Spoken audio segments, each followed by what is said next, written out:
Good morning বন্ধুরা। আজ হলো 11 সেপ্টেম্বর, বৃহস্পতিবার। আজকের সকালের বিশেষ বিশেষ খবরগুলি হলো: বিহারের পর দেশ জুড়েই শুরু হতে চলেছে ভোটার তালিকার নিবিড় সংশোধন বা SIR। বুধবার সব রাজ্যের মুখ্য নির্বাচনী আধিকারিকদের চূড়ান্ত প্রস্তুতি সেরে ফেলার নির্দেশ দিল নির্বাচন কমিশনের ফুল বেঞ্চ।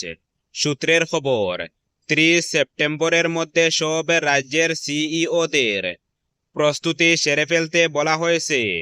অক্টোবরের যে কোনো দিন SIR প্রক্রিয়া শুরু হতে পারে। ভোটার তালিকা সংশোধন নিয়ে আলোচনা করতে বুধবার সব রাজ্যের মুখ্য নির্বাচনী আধিকারিকদের সঙ্গে বৈঠকে বসে নির্বাচন কমিশনের ফুল বেঞ্চ। ভোটার তালিকা সংশোধনের কাজ শুরু করতে রাজ্যগুলি কতখানি প্রস্তুতি খতিয়ে দেখা হয় বৈঠকে। ইতিমধ্যেই বিহারের সংশোধনের কাজ প্রায় শেষ পর্যায়ে। অন্যদিকে সংশোধন নিয়ে সুপ্রিম কোর্টে মামলা চলছে। সব বিষয় নিয়ে বৈঠকে আলোচনা হয়েছে। সূত্র বলছে, বিহারের পর দেশ জুড়েই কমিশন বিশেষ নিবিড় সংশোধন করতে চাইছে। সেটা পুজোর পর অর্থাৎ অক্টোবর মাসে শুরু হতে পারে।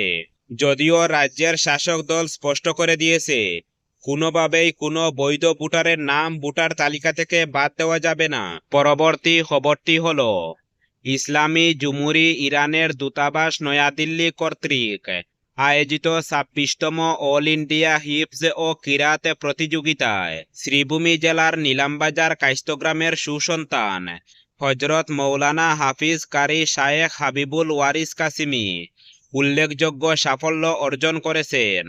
প্রতিযোগিতায় প্রথমে অনলাইনে 250 প্রতিযোগীর মধ্য থেকে 28 জনকে সেমিফাইনালের জন্য এবং পরে 6 জনকে ফাইনালের জন্য বাছাই করা হয়।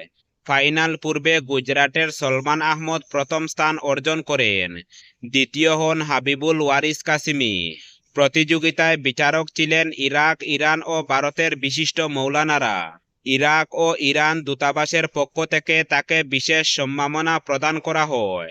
এছাড়াও খুব শীঘ্রই ইরান সরকারের আমন্ত্রণে তার ইরাক সফরের সম্ভাব্য তারিখ নির্ধারিত হবে বলে জানানো হয়েছে। পরবর্তী খবরটি হল, অস্থির নেপালের রাজধানী কাঠমান্ডুতে আটকে থাকা 400-র বেশি ভারতীয়কে দেশে ফিরিয়ে আনার ব্যবস্থা করছে কেন্দ্র। বিষয়টি নিয়ে নেপাল সেনার সঙ্গে কথা বলছে নয়াদিল্লি। কাঠমান্ডুর ত্রিভুবন বিমানবন্দর মঙ্গলবার থেকে বন্ধ। বাতিল হয়েছে বহু বিমান। তাই ভারতীয়দের ফেরাতে নেপালে বিমান পাঠানোর সিদ্ধান্ত নিয়েছে কেন্দ্র। সেই বিষয়টি নিয়ে নেপাল সেনার সঙ্গে কথাবার্তা চালাচ্ছেন কাঠমান্ডুতে অবস্থিত ভারতীয় দূতাবাসের কর্তারা। দ্রুততার সঙ্গে নিরাপদে যাতে সকলকে উদ্ধার করে ভারতে ফেরানো যায় তা নিয়ে আলোচনা চলছে। এদিকে নেপালের ঘটনা নিয়ে প্রধানমন্ত্রী নরেন্দ্র মোদী উদ্বেগ প্রকাশ করে সোশ্যাল মিডিয়ায় লিখেছেন, নেপালের হিংসাত্মক ঘটনা হৃদয় বিদারক। এত তরুণের মৃত্যুতে আমি শোকাহত। নেপালের স্থিতিশীলতা, শান্তি এবং উন্নয়ন আমাদের কাছে খুব গুরুত্বপূর্ণ। তাই নেপালের সব ভাই বোনের কাছে আমার বিনীত অনুরোধ, সকলে শান্তিকে সমর্থন করুন। এই অবস্থায় দ্রুত ভারতীয়দের দেশে ফেরানোর জন্য প্রয়োজনীয় পদক্ষেপ করেছে নয়াদিল্লি। নেপালের রাজধানী কাঠমান্ডুতে আটকে পড়া ভারতীয় যাত্রীদের ফিরিয়ে আনতে অতিরিক্ত ফ্লাইট চালু করেছে এয়ার ইন্ডিয়া ও ইন্ডিগো। বুধবার কেন্দ্রীয় অসামরিক বিমান পরিবহন মন্ত্রীকে রামমোহন নাইডু এক্সে জানিয়েছেন, কাঠমান্ডু বিমানবন্দর পুনরায় চালু হওয়ার পর অতিরিক্ত ফ্লাইটের ব্যবস্থা করা হয়েছে। পরবর্তী খবরটি হলো, শিলচরের আকাশে আজ যুক্ত হলো এক নতুন গৌরবের অধ্যায়। আসাম রাইফেলস শ্রীকুনায় তাদের সদর দফতরে প্রথমবারের মতো বরাক উপত্যকার সর্বপ্রথম 72 ফুট উচ্চতার বিশাল জাতীয় পতাকা উত্তোলন করল। জাতীয় পতাকার এই অভূতপূর্ব অনুষ্ঠানটি উদ্বোধন করেন major general Suresh bamboo, YSMSM inspector general Assam rifles. তার সঙ্গে উপস্থিত ছিলেন major general Asim Kohli SM, CEO flag foundation of India অনুষ্ঠানে অংশ নেন প্রাক্তন সেনা সদস্য, বীর নারীরা, এনসিসি ক্যাডেট, স্কুল পড়ুয়া ও গ্যারিসনের পরিবারবর্গ।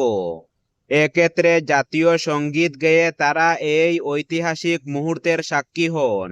নীল আকাশের বুক চিরে বিশাল ত্রিবর্ণ পতাকা যখন উড়ছিল, তখন সমবেত কণ্ঠে জাতীয় সঙ্গীত গেয়ে উঠেন উপস্থিত জনতা।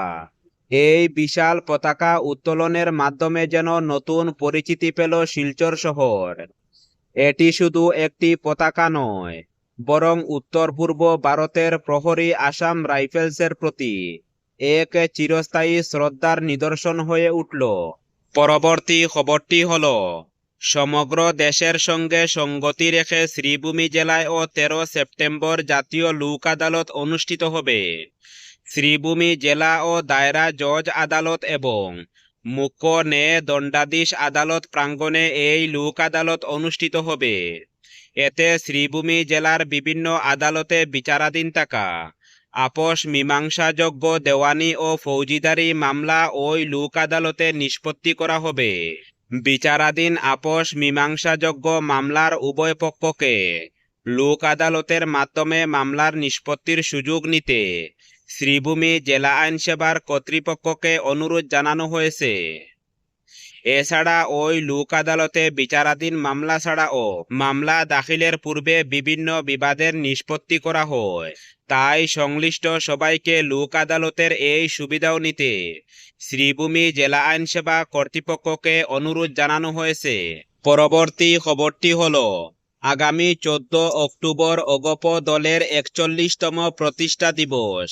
এ নিয়ে কাছাড় জেলার অসম গণপরিষদ দলের কর্মকর্তাদের মধ্যে ব্যাপক তৎপরতা দেখা দিয়েছে।